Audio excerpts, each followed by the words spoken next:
Bro, it's crazy to me, the exercise science field, how we just go back and forth on the same exact topics over and over again, and we don't make any progress. It's really frustrating to watch.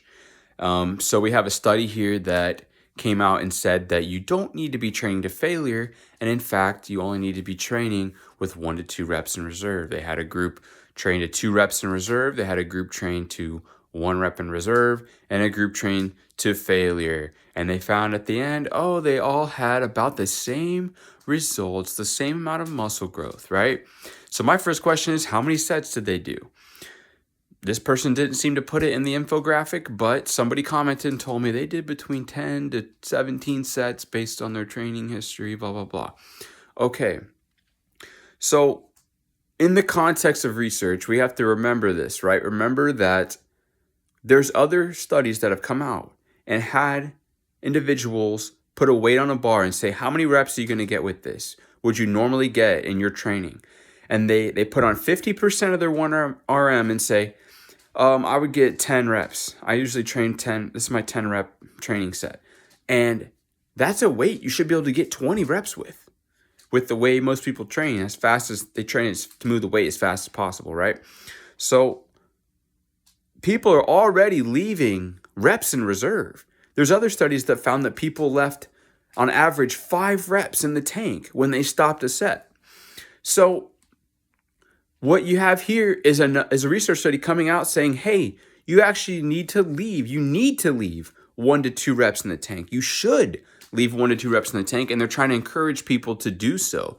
So now what you have is the person who's already leaving 3, 4, 5, 6 reps in the tank, they're going to try to be sure to leave another 1 or 2, right, to accommodate for this study. And they're going to think that they're training properly and that they're doing the most they can for muscle growth. And they're training great. And it's so silly to me, bro. It's so silly. The only reason they all got the same results is because of multiple sets. That's why they got the same results, right? Because you overtrained the person who went to failure. You gave them too many sets, so now you blunted some muscle growth and adaptation. And the person who didn't train to failure, they needed more sets to get more fatigue, to finally, build up to some semblance of a stimulus that they avoided on the first set or two. It's just a mess, bro. It's so annoying. It's so annoying to me, the way the exercise science community just goes back and forth on the same exact topics. We don't actually get anywhere. Also, just in research in general, writing the phrase train to failure. We train to muscle failure, momentary muscle failure even. These phrases, unless you go into detail as to what that exactly looked like, we don't know what that looks like. We don't know what exactly that looked like. Is that Brad Schoenfeld's failure? Is that, really intense, my style muscle failure? We have no clue. They just wrote, yeah, we went to failure. That could mean you just couldn't keep the same rep speed and you just stopped. So it just bothers me so much. The research in exercise science is so general, and then they want the conclusion to be so specific, and yet it's very counterproductive for the fitness community, telling people to train easier and just do a whole bunch more sets and then you'll be fine. That makes no sense, bro. Just do 1 set properly and you get all the stimulus. You don't have to waste your time. Do 1 set properly and you're done. You've maximally stimulated muscle. Could you do a second set? Sure. Is it going to be that much more productive? No. Like Jay Vincent says, it's like washing your dishes. You wash a dish and it's clean, right? Could you wash it again? Sure, you go wash it again. Is it going to be much cleaner? Not enough that you'll notice. It's not going to be much different. It's the same. Anyway, we have people telling you don't train to failure because that's too much fatigue. Whoa, it's too fatiguing.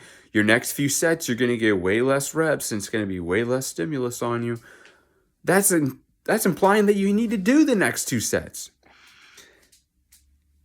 Do it properly the first time and save yourself all those extra junk sets. People think, oh, I'm getting 3 sets, 2 reps in reserve. I'm getting a lot of quality stimulus here.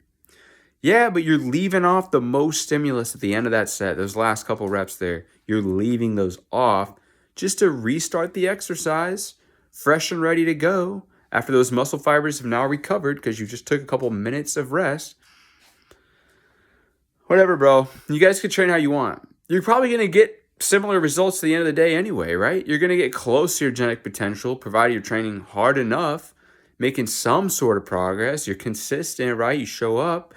Eventually, you'll reach a point either where you're so sick of the gym that you're not going to go anymore. You don't have the time anymore because now you're a adult with a job, with a family, and you're going to quit training because you can't keep up. You think, oh, if I can't train 5, 6 days a week, then it's not even worth it.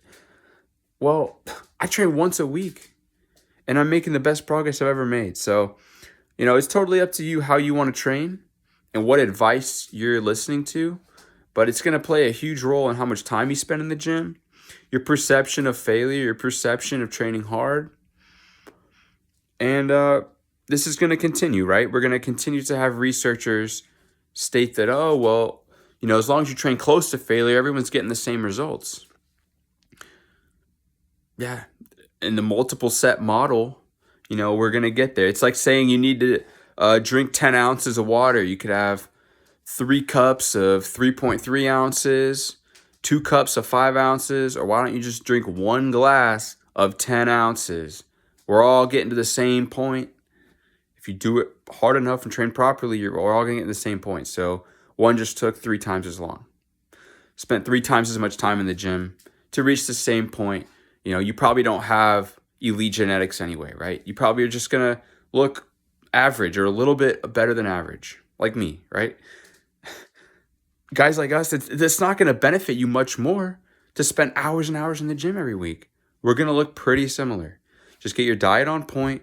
Keep trying to make progress in the gym. Would you rather make progress or would you rather show up every day? Which would you rather do?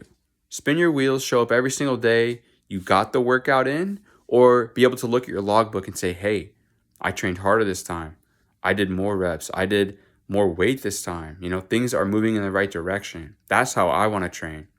And for me, I've learned how to train as hard as possible, and that has caused me to reduce my volume, severely reduce it, and plan to make progress every workout. So if that sounds like something that you want, go ahead and send me a DM on Instagram, coach4_Cam, and I'd be happy to make you a plan, walk you through, explain to you the logic, the reasoning behind high intensity weight training and how that can get you the results in a fraction of the time that people are spending in the gym.